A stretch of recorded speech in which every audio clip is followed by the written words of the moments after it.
getting the ship were kind of shitty, but at the same time, it's like they are an exploratory scientific vessel, and there's something to be done here. Doesn't he show them their pasts first? He like dips into their brains and shows them their greatest pains. Well, yeah, and that's how he convinces them somehow. He takes it away from them. Like they're able to deal with it and move on. I remember finding that scene really upsetting when I saw it in the theater as a kid. I think it was because when Spock's born, there's blood, right? Because babies have blood on. I think that's what it was. I was 5, and I was like, why is there blood? And we find out that Uhura wants to fuck Scotty. Yeah, there's romantic tension between them here, and never before, and never again. Well, I think it might have been like madness brought on by shore leave. Well, no, not madness, but Uhura maybe kind of realized that she had feelings for him. Well, no, well, I mean, knew that she's like, I love Scotty, like, right, his family, but I might love him, more than that. But he loves the ship, he might be racist. I don't know, but no. He's Scottish. But she's like, well, it'll never happen. So there's no point in even bringing it up. So right. Why cause myself that much pain? Is that in the movie? That's just my interpretation. Okay. Well, I remember them flirting pretty hard at the beginning whenever he's trying to get the ship in working order. She's like, we were supposed to take shore leave together. Like, she had fuck plans for him. And he was a fool not to take her up on it. And because he wanted to fuck a spaceship with his mind. Yeah. He wanted to mind meld with the Enterprise. So they go to it's like the Great Barrier, which is like in the center of the galaxy, which is like actually looks really dope. It's like just like this blue, like translucent blue kind of just like jellyfish type thing. It would be a cool thing to do acid and go look at. And so they're like, we can't go through it, but it's like full speed ahead, and they go through it, and they're fine. They get to the other side. Right. They're supposed it's supposed to be scientific knowledge. You can't pass through it. But Cybok's like, nah, let's go. And they go through it unscathed, and they find this like singular blue planet, and they beam to the surface. They take a shuttle, don't they? Do they? I think they do. They take a shuttle. They do. They do absolutely do. You're right. Because at one point they lose control of it, but it still lands itself. Yeah. And they get out, and it's a rock planet. Yeah, and they go into a little cave type thing, and then teeth spring up out of the ground, right? Or does that happen after the? You start. There's an image, and you start seeing these different faces. Yes. Which apparently there was the Vulcan god. Mm-hmm. They show the Vulcan god, and then this is based on Memory Alpha, and then two unnamed gods. One looks like a robot god, and then another one, and then what could pass for the Judeo-Christian, right? Old man with the white hair, big bushy white deep beard, voice, yeah. I am God. Right. Exactly. And so he's like you found me, and Cybok's like, yeah, dude, this is dope. I can't believe I found you. Oh my god! Oh my god! I found good.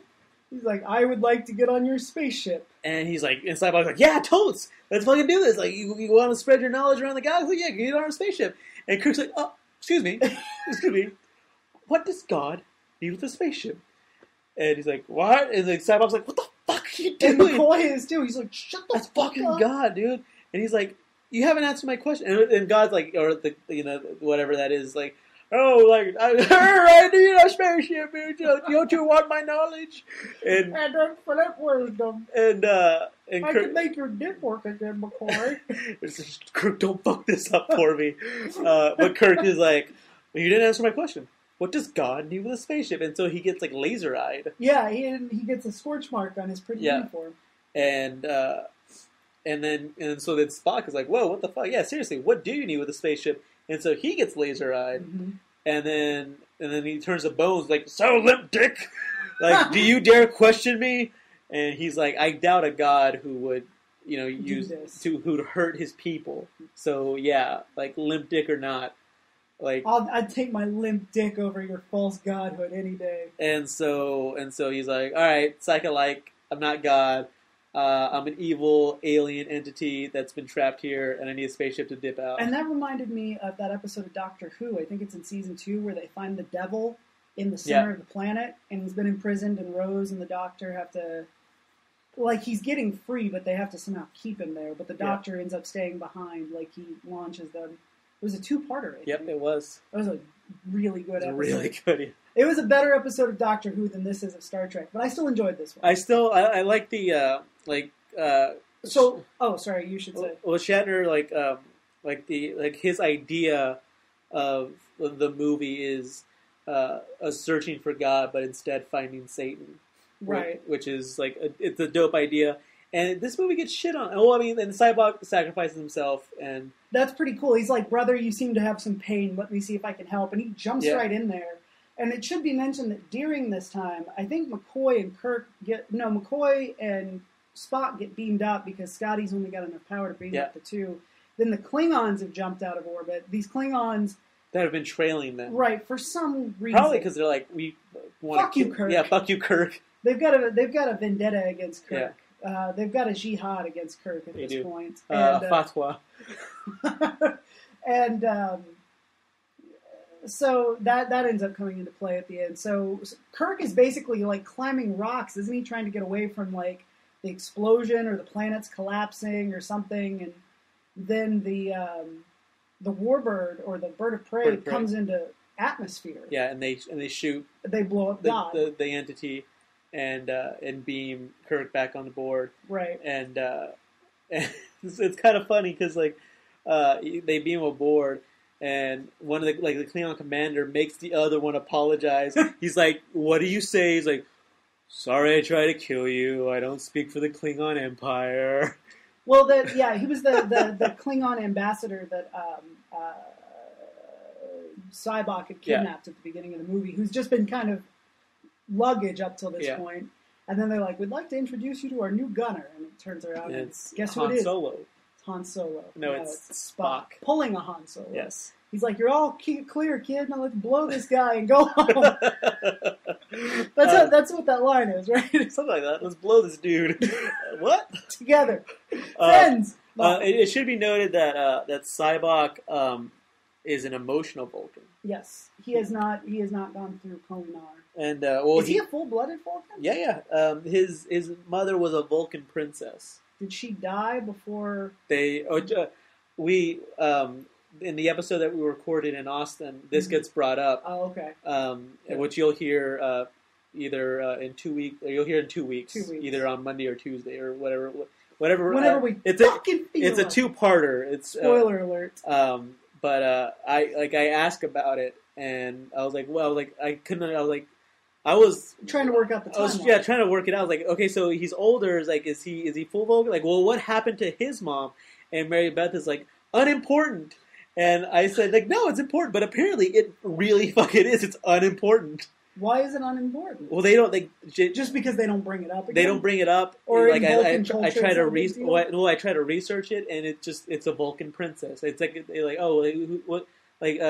who's your mom? Like, oh, it was a Vulcan princess. I don't know. That's our boned down. I don't think it's unimportant. I think it's just an abandoned piece of Trek. I don't know. Look, I would like to know how that works. I think it's an interesting question that's worth exploring.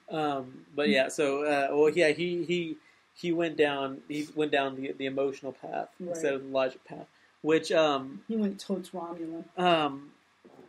Well, Romulans are emotional.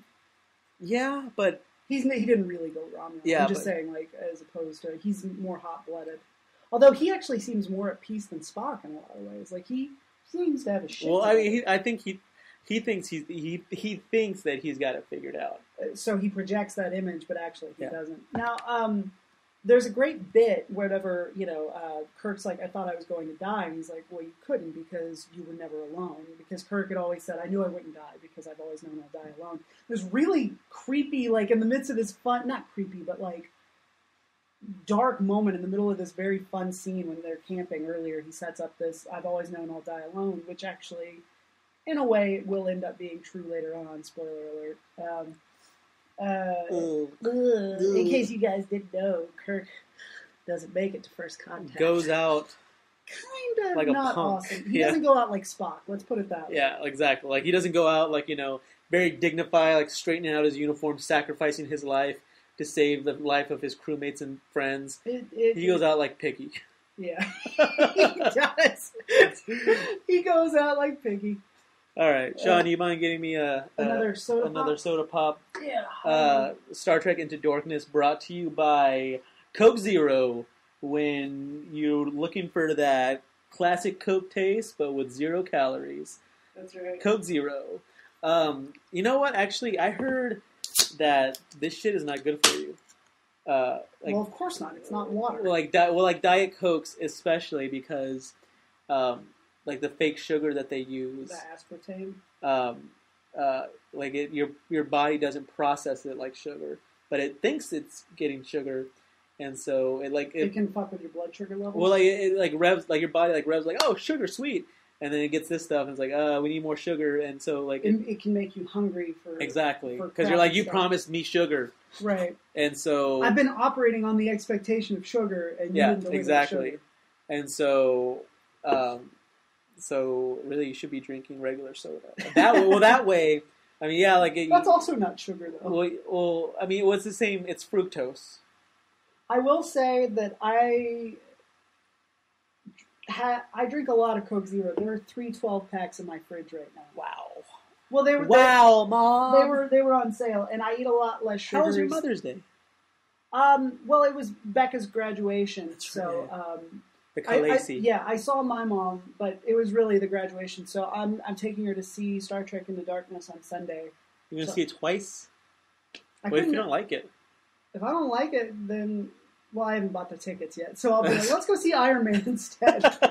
I'm pretty sure I'm going to like it. And I think she's really excited about seeing it. So even if I don't like it, I'm going to be like, oh, yeah, it's fun. Let's go. Because it's what she wanted. It's her Mother's Day. For sure. And last year I took her to the Avengers, and we had a blast. And it's something that, it's sort of a tradition. We've always gone to the movies together. So how was yours? It was, I spent a lot of it asleep on... That's right, on cold medicine. Over the counter. Saturday, my allergies were just killing me, which actually, I had this really bad attack yesterday, and I broke down. I made an appointment with an allergist. This is they're like, do you have a preferred date or time as soon as possible? Like, soon as possible. My allergies were just killing me. Through the roof. And I was hanging out with my daughter all day, and so I didn't want to be impeded by that. I wanted to have fun with her. I wanted to hang out with her. Right. And so I just started taking whatever I could get my hands on. It started with, I got some Dayquil how it always starts. From my daughter. Yeah, whatever I can get my hands on. I got some Dayquil from my daughter's grandmother, from her mom's mom. Mm-hmm. And I took 2 of those, and I took 2 of them later on in the day. I had some Claritin that I had bought a couple of days before, still in my car. I took 2 or 3 of those. And then I bought some Zyrtec while I was at it, and took a couple of those, all in an 8-hour period. I took 11 pills, something like that. Look what you've done to me. It's just exactly. It's just the thought of it. The overbearing, crushing Well, thought. I do the exact same thing. Anytime I start to get sick, if you look around in my medicine cabinet, you'll find 8 different types of cold medicine. And when I start getting sick, I'm usually taking all of them and wondering, why am I not better yet? Because I'll take Dayquil and I'm like, well, I don't feel better. Exactly. So I gotta take Claritin. I used to be able to take Allegra and it would just clear right up and be fine. And be like, but I've done that twice now. And when we went to the Renaissance Fair and went to Scarborough Fair, my right when we left, my allergies started kicking my ass, and I took some Allegra. It didn't help at all. So. Maybe my body just got used to it and gotten wised up. You're not fooling us anymore. But and so nothing. I thought you were the picture of health. Well, except for my pollen. Once I get to the allergies. Except for my hay fever. And so nothing I was taking was working immediately. So I just kept taking stuff, and I went home Saturday night and pretty much I watched Star Trek 6. The Undiscovered Country. Passed out. And then stayed asleep until 11 the next day. Got out of bed, got some food, went back to bed. No, that's not true. I woke up, never got out of bed, and so I just kind of because I didn't feel I still felt exhausted, and so I just kind of fell in and out of sleep up until 7 o'clock, and then I woke up and I